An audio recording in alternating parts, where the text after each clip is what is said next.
നമസ്കാരം. LG vision വാർത്തകളിലേക്ക് സ്വാഗതം. പ്രധാന വാർത്തകൾ. രാത്രികാലങ്ങളിൽ വൈദ്യുതി നിലയ്ക്കുന്നത് പതിവാകുന്നു. നാട്ടുകാർ KSEB ഓഫീസ് ഉപരോധിച്ചു.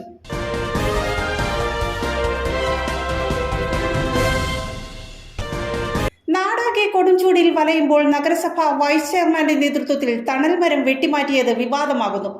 മരമുറിയിൽ ഗൂഢാലോചനയുണ്ടെന്ന് പ്രതിപക്ഷ കൗൺസിലർമാർ.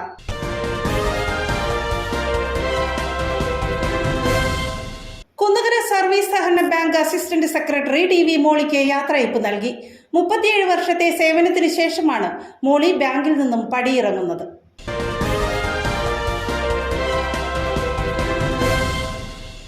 വാർത്തകളുടെ വിശദാംശങ്ങളിലേക്ക്. രാത്രികാലങ്ങളിൽ വൈദ്യുതി നിലയ്ക്കുന്നത് പതിവാകുന്നു. നാട്ടുകാർ KSEB ഓഫീസ് ഉപരോധിച്ചു. ചേട്ടാ, ഇത് ഒരു ദിവസമോ 2 ദിവസമോ ആണെങ്കിൽ സഹിക്കാം. ഇവര് എത്ര നാളായിട്ട് തുടങ്ങിയ സംഭവം എന്ന് പറയും. ഇവര് പറയുന്നത് ഏതെങ്കിലും ഒരു വാക്ക് പിറ്റേ ദിവസം മാറ്റി പറയുകയാണെങ്കിൽ ഓക്കെ, കുഴപ്പമില്ല. ഇത് എല്ലാ ദിവസവും ഫീഡർ കംപ്ലൈന്റ് ആണ്. ഫീഡർ നമ്മൾ വാങ്ങിച്ചു കൊടുക്കണോ? ശമ്പളം മാറ്റി മേടിക്കണേ. അപ്പൊ അവർക്കൊരു മര്യാദ വേണ്ടേ? അവർ നമ്മൾ ഇരിക്കാൻ 10 മിനിറ്റ് ഇടവിട്ട് 2:30 വരെ കണ്ടു വയ്ക്കാം. തുടങ്ങാൻ പറ്റിയുള്ള വീട്ടിൽ സത്യമായിട്ടും എന്റെ കൊച്ചൊന്നും ഉറങ്ങില്ല. നമ്മള് ഫീസ് വരാൻ വേണ്ടി ഇവര് വരുമല്ലോ, എപ്പോഴും ഫീൽഡ് വരില്ലേ? മോശമല്ലൊക്കെ. കടുത്ത ഉഷ്ണത്തിനിടയിലും രാത്രി ഇടയ്ക്കിടെ വൈദ്യുതി പോകുന്നതിൽ പ്രതിഷേധിച്ച് തോട്ടക്കേട്ടുകര നിവാസികൾ വൈദ്യുതി ഓഫീസ് രാത്രി ഉപരോധിച്ചു. സ്ഥിരമായി തോട്ടക്കേട്ടുകരയിലെ മേഖലയിൽ രാത്രികാലങ്ങളിൽ വൈദ്യുതി പോകുന്നത് പതിവാണ്. ഇതാണ് നാട്ടുകാരെ പ്രകോപിപ്പിച്ചത്. ആളുകൾ കുടുംബമായിട്ടാണ് KSEB ഓഫീസിലേക്ക് പോയത്. കാറിലെത്തി അവിടെ തന്നെ കാറിൽ AC ഓൺ ചെയ്ത് ഇരിക്കുന്ന കുടുംബങ്ങളെയും കണ്ടു. ജീവനക്കാർ പതിവ് പല്ലവി ആവർത്തിച്ചുകൊണ്ടിരുന്നു. ഫീഡർ തകരാറിലാണെന്നായിരുന്നു മറുപടി. തിരിച്ചു പോകാതെ 2 മണിവരെ ആളുകൾ ഓഫീസ് പരിസരത്ത് തന്നെ നിന്നു. ഇതിനിടയിൽ പോലീസും എത്തി. ഞങ്ങളിപ്പോ നിൽക്കുന്ന ആലുവ KSEBയുടെ മുമ്പിലാണ്. കഴിഞ്ഞ കുറെ നാളായിട്ട് നടക്കുന്ന സംഭവമാണ്. ഇവരെ വിളിച്ചാൽ കിട്ടത്തില്ല. ഇവരെ വിളിച്ചു കഴിഞ്ഞാൽ ഇവിടെ വന്നു കഴിഞ്ഞാൽ ഇവർ പറയുന്നത് ഫീഡർ കംപ്ലൈന്റ് ആണെന്ന് പറയുന്നത്. ഈ ചൂടുകാലത്ത് എങ്ങനെ വീട്ടിൽ മനുഷ്യൻ കിടന്നുറങ്ങും? എപ്പോ ചോദിച്ചാലും ഫീഡർ കംപ്ലൈന്റ്, വിളിച്ചാൽ കിട്ടില്ല. ഒരൊറ്റ ഒഫീഷ്യൽ ആൾക്കാരെ വിളിച്ച് അവരുടെ CUG നമ്പർ എല്ലാം അവർ ഓഫ് ചെയ്ത് വെച്ചേക്കാണ്. ഇവിടെ വന്ന് നമ്മൾ പരിഹാരം ഉണ്ടാക്കി ഇവരിപ്പോ കുത്തി തരാന്ന് പറയും. കുത്തി കഴിഞ്ഞ് നമ്മൾ വീട് എത്തണ്ട, അതിനും പോയിട്ട് കറണ്ട് വീണ്ടും പോകും. ഇതിനൊരു തീരുമാനം ഉണ്ടാക്കാനായിട്ട് ഇവിടുത്തെ ആൾക്കാർക്ക് ആർക്കും ഒരു ഇതുമില്ല. ഒരു ഒഫീഷ്യൽസിനും ഒരാളെ വിളിച്ചാലും ഫോൺ എടുക്കത്തില്ല. വിളിക്കുന്നവന്മാർ നമ്മളെ എന്തിനാ ഇപ്പൊ വിളിക്കണമെന്ന് ചോദിക്കണേ. അവർക്കൊക്കെ കാശും വാങ്ങിച്ച് സാലറി വാങ്ങിച്ച് വീട്ടിൽ സുഖമായിട്ട് കിടന്നുറങ്ങാം. ഞങ്ങളെ പോലെ ആൾക്കാർ എന്താ ചെയ്യണ്ടേ? ഒരു ദിവസം ഫീസ് അടച്ചില്ല, ഒരു ദിവസം കറണ്ട് അടയ്ക്കാൻ വൈകി അപ്പം ഊരിക്കൊണ്ട് പോകും. പിന്നെ ഇവരുടെ കാല് പിടിക്കണം. ഒരു 10 മിനിറ്റ് 20 മിനിറ്റ് സമയം ചോദിക്കും, തരില്ല, ഊരിക്കൊണ്ട് പോകും. കാശ് കൊടുത്തിട്ടല്ലേ ഞങ്ങൾ ഈ കറണ്ട് ഉപയോഗിക്കുന്നത്. വീട്ടിൽ പ്രായമുള്ളവരുണ്ട്, കൊച്ചുങ്ങളുണ്ട്, എല്ലാവരും ഉണ്ട്. കറണ്ട് പോയാൽ എന്ത് ചെയ്യും? നാടാകെ കൊടുംചൂടിൽ വലയുമ്പോൾ നഗരസഭ വൈസ് ചെയർമാന്റെ നേതൃത്വത്തിൽ തണൽ മരം വെട്ടിമാറ്റിയത് വിവാദമാകുന്നു. മരമുറിയിൽ ഗൂഢാലോചനയുണ്ടെന്ന് പ്രതിപക്ഷ കൗൺസിലർമാർ. പറവൂർ നഗരസഭയിലെ 5-ാം വാർഡിൽ തണൽ നൽകിയിരുന്ന മരമാണ് നഗരസഭാ കൗൺസിൽ അറിയാതെ വൈസ് ചെയർമാന്റെ നേതൃത്വത്തിൽ വെട്ടിമാറ്റിയതായി പരാതി ഉയർന്നിരിക്കുന്നത്. നാടാകെ കൊടുംചൂടിൽ വലയുമ്പോൾ നാടിന് തണലേകിയിരുന്ന മരത്തിന്റെ ശിഖരങ്ങൾ വൈദ്യുതി ലൈനിൽ തട്ടുന്നുവെന്ന കാരണത്താലാണ് മരം മുഴുവനായും വെട്ടിമാറ്റിയത്. റോഡരികിലായി നിന്നിരുന്ന മരം സ്വകാര്യ വ്യക്തിയുടെ ആവശ്യപ്രകാരമാണ് വൈസ് ചെയർമാൻ വെട്ടിമാറ്റിയതെന്ന് സ്വതന്ത്ര കൗൺസിലർ ജോബി പഞ്ഞിക്കാരൻ ആരോപിച്ചു. പൊതുസ്ഥലങ്ങളിൽ നിൽക്കുന്ന മരങ്ങൾ മുറിച്ചു മാറ്റണമെങ്കിൽ സാധാരണ അപകടകരമായ സാഹചര്യത്തിലാണെങ്കിൽ മാത്രമേ അവ മുറിച്ചു മാറ്റാൻ കഴിയൂ. അപകടകരമായ സാഹചര്യത്തിലാണ് എന്ന് ഫോറസ്റ്റ് ഡിപ്പാർട്ട്മെന്റും താലൂക്ക് അധികാരികളും വില്ലേജ് അധികാരികളും മുനിസിപ്പൽ അധികാരികളും PWD അധികാരികളും ഉൾപ്പെട്ട ട്രീ കമ്മിറ്റി പരിശോധിക്കണം. ആ കമ്മിറ്റിയുടെ പരിശോധനയിൽ അത് അപകടകരമായ സാഹചര്യത്തിലാണ് എന്ന് ബോധ്യപ്പെട്ടാൽ മാത്രമേ പൊതു ഇടങ്ങളിൽ നിൽക്കുന്ന മരം മുറിക്കാൻ അവർ അനുമതി നൽകൂ. അവർ അനുമതി നൽകിയാലും അത് ടെൻഡർ നടപടികളിലൂടെ മാത്രമേ അത് മുറിക്കപ്പെടൂ. പക്ഷെ ഇവിടെ ടെൻഡർ നടപടി പോലും പോയിട്ട് മുനിസിപ്പാലിറ്റി പിന്നീട് ഇതൊന്നും അറിഞ്ഞിട്ടില്ല. ഇത് മുറിച്ചു മാറ്റപ്പെട്ടതായിട്ടാണ്. അത് മാത്രമല്ല, മുറിച്ചു മാറ്റിയതിലെ പല മരത്തിന്റെ ഭാഗങ്ങളും ഇവിടെ കാണാതായിരിക്കുന്നു. അവരെ സംബന്ധിച്ച് അവർക്കൊരു തണലല്ലേ ഇതെല്ലാം. മറ്റ് അപകടകരമായ സാഹചര്യം ഇല്ല എങ്കിൽ ഒരു തണലല്ലേ ഒരു മരം. ഇന്നത്തെ ഈ ചൂട് സാഹചര്യങ്ങളിലൊക്കെ ആളുകൾ ആശ്രയിക്കുന്നത് പൊതുയിടങ്ങളിൽ നിൽക്കുന്ന മരങ്ങളല്ലേ, വഴിയോര യാത്രക്കാരൊക്കെ ആശ്രയിക്കുന്നത്. അതൊക്കെ ആരുടെയെങ്കിലും വ്യക്തി താല്പര്യങ്ങൾക്ക് വേണ്ടി മുറിച്ചു മാറ്റപ്പെട്ടാൽ ഈ നാട്ടിൽ മരങ്ങൾ ഉണ്ടാകുമോ? മരം ഈ ഇലക്ട്രിസിറ്റിയുടെ ലൈനിൽ മുട്ടിട്ടുണ്ടെങ്കിൽ ഇലക്ട്രിസിറ്റിക്കാർക്ക് നമ്മൾ കത്ത് കൊടുക്കും. അവർ വന്നാണ് അത് മുറിക്കുന്നത്. അത് കൊമ്പുകൾ മുറിച്ച് അത് മാറ്റലാണ് അവരുടെ പണി. പക്ഷെ ഇതല്ല. ഇത് നമുക്ക് ആർക്ക് വേണമെങ്കിലും കാണാം. ഈ കെട്ടിട ഉടമക്ക് വേണ്ടി സഹായിച്ചതാണ് മുനിസിപ്പാലിറ്റിയുടെ അതിരിൽ നിൽക്കുന്ന മരം മുറിക്കുന്നതിന് മാനദണ്ഡങ്ങൾ, ആ മാനദണ്ഡങ്ങൾ കാറ്റിൽ പറത്തിക്കൊണ്ടാണ് അദ്ദേഹം ഇത് ചെയ്തിരിക്കുന്നത്. കുന്നുകര സർവീസ് സഹകരണ bank assistant secretary T V മോളിക്ക് യാത്രയയപ്പ് നൽകി. 37 വർഷത്തെ സേവനത്തിന് ശേഷമാണ് മോളി ബാങ്കിൽ നിന്നും പടിയിറങ്ങുന്നത്. 37 വർഷത്തെ സ്തുത്യർഹ സേവനത്തിന് ശേഷം കുന്നുകര സർവീസ് സഹകരണ ബാങ്കിൽ നിന്നും വിരമിക്കുന്ന അസിസ്റ്റന്റ് സെക്രട്ടറി ടി വി മോളിക്ക് ബാങ്കിന്റെ നേതൃത്വത്തിൽ യാത്രയയപ്പ് നൽകി. മുല്ലശ്ശേരി റിസോർട്ടിൽ നടന്ന യാത്രയയപ്പ് ചടങ്ങിൽ ബാങ്ക് പ്രസിഡന്റ് VS വേണു അധ്യക്ഷത വഹിച്ചു. റിട്ടയർമെന്റ് പീരീഡ് വരെ ജോലി ചെയ്ത് പോകുമ്പോൾ ആ സ്ഥാപനത്തിലുള്ള ജീവനക്കാർക്ക്, ആ പ്രദേശത്തുള്ള പ്രത്യേകിച്ച് ആ സ്ഥാപന ജീവനക്കാരും അതോടൊപ്പം തന്നെ ഭരണസമിതി അംഗങ്ങളും അല്ലെങ്കിൽ ആ നാട്ടുകാരും കൊടുക്കുന്ന ഒരു അംഗീകാരമുണ്ട്. ആ അംഗീകാരം നമ്മൾ വെറുതെ മയക്കി കിട്ടുന്ന അംഗീകാരമല്ല. ഇവിടെയൊക്കെ നമ്മൾ ഔപചാരികതയ്ക്ക് വേണ്ടി പറയുന്നതാണ്. പക്ഷേ ജനത്തിൻ്റെ മനസ്സിൽ, സഹകാരികളുടെ മനസ്സിലുള്ള സ്ഥാനം എന്ന് നിലനിൽക്കും.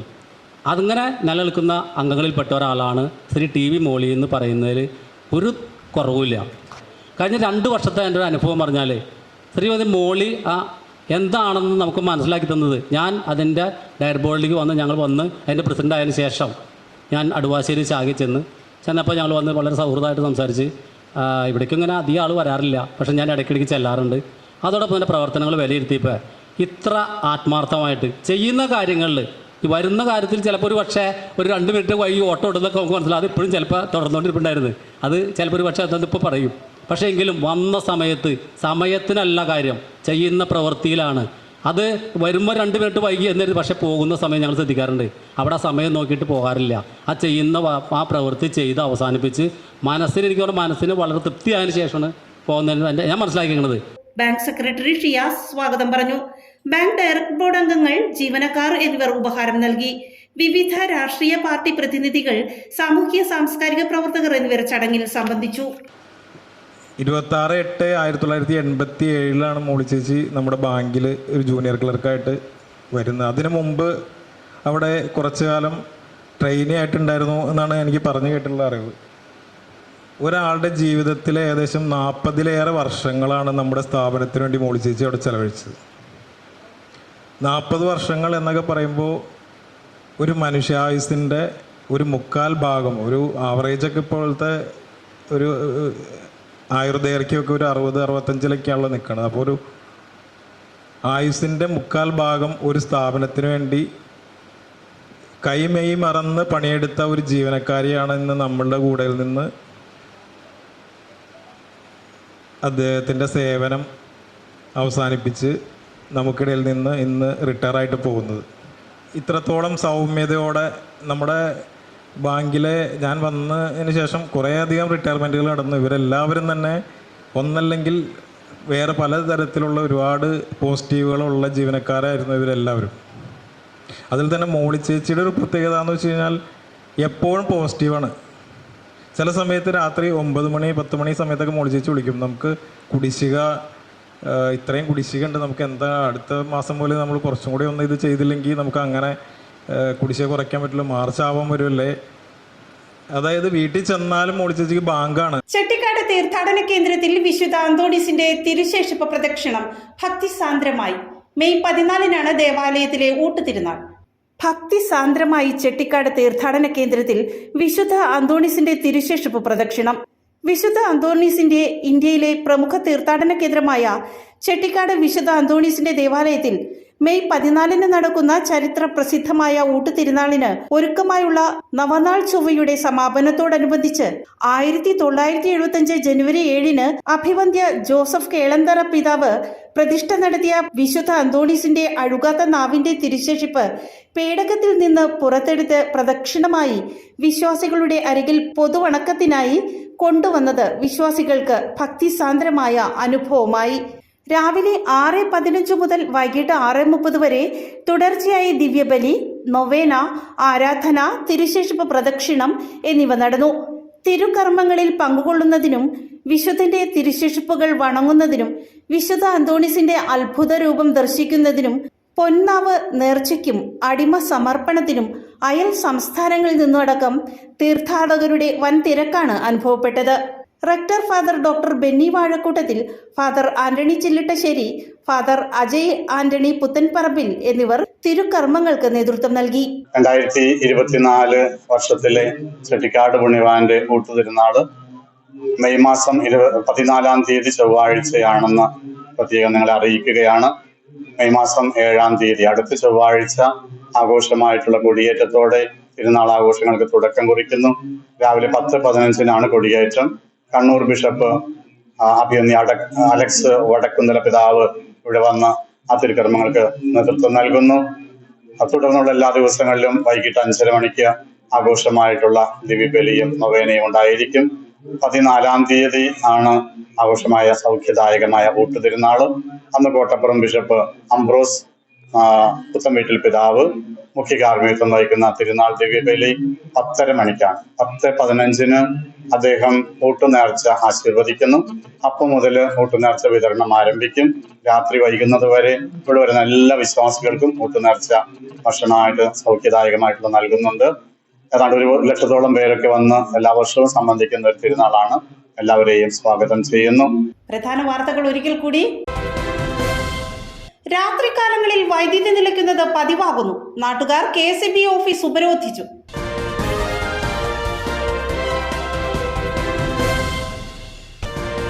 നാടാകെ കൊടുംചൂടിൽ വലയുമ്പോൾ നഗരസഭ വൈസ് ചെയർമാന്റെ നേതൃത്വത്തിൽ തണൽ മരം വെട്ടിമാറ്റിയത് വിവാദമാകുന്നു.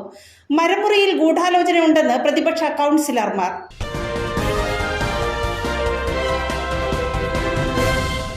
കുന്നകര സർവീസ് സഹകരണ ബാങ്ക് അസിസ്റ്റന്റ് സെക്രട്ടറി DV മോളിക്ക് യാത്രയയപ്പ് നൽകി. 37 വർഷത്തെ സേവനത്തിന് ശേഷമാണ് മോളി ബാങ്കിൽ നിന്നും പടിയിറങ്ങുന്നത്.